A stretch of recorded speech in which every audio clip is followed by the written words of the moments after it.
كوردستان مژدە خۆشەکەی لە بەرژەوەندی یانەکانی کوردستاندا و بڕیاریدا سەرجەم خولەکانی کوردستان بەڕێوە باتەوە.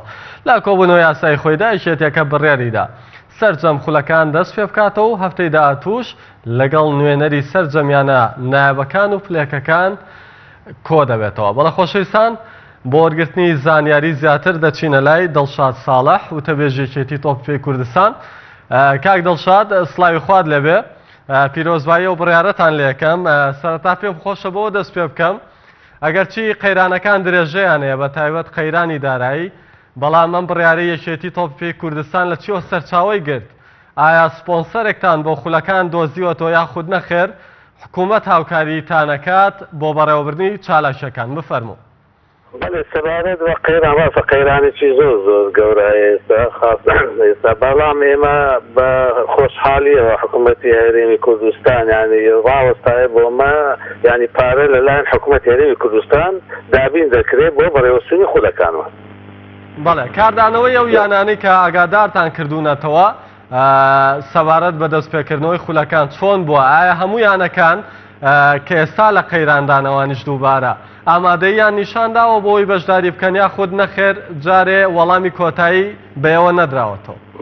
بەڵێ تاکو ئێستا هەندێیانی بەڕاستی دەستخۆشێکی زۆریان لێکردین بە هەموویانە هەندێکیانە ماون ئینشاڵڵاوانە ڕۆژی شەمە لە کۆبوونەوەی خۆیان لێکرا دەکەنەوە بەڵام ئەو نێرانەی کە ئێمە نیگەران کردانی ناتوانن بە تاکید بەشداری بکەن تا ئێستا یانەکانی کەرکووکن. بەڵێ هاوکاریەوە بۆ ئەو یانانەی کە قەیرانی دارایی ڕێگرە بێ لە بەردەمیانە ئایا حکوومەت ئامادەیە هیچ هاوکاریەک پێشکەش ئەو یانانە بکە کە لە ئێستادا بودجەیەک یاخود پارێکی ئامادەیان لانیە کە بتوانن بەشداری خولەکانی پێ بکەن و موچەی یاریزانەکان و کارژێڕی و دەستەی ڕایەنەراتی لێ بدەن؟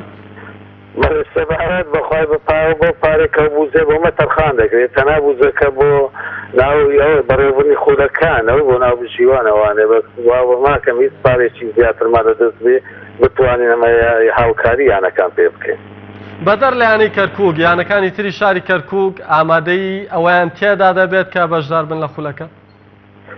نەخێر ینی تقریبا بە تێکڕای زۆربەی زۆریان ناتوانن بەشداری بکەن ئەوان جوان ژێمەش بڕیارێکمان هەیە ئەو سڕۆکە بڕیارەماندا هەر یانەیەکی هیچ سەر بە شاری کەرکووک بەشداریش نەکات لە هەمان پلەی خۆی دەمێنێتەوە یانەگە پلەنایە بێ لە پلەنایە دەمێنێتەوە دانابەزی و گشت یاریزانەکانیش دەتوانن بە خواستن لە یانەکانی تری کوردستان یاری بکەن بەستەنها بۆ یەک وەرز.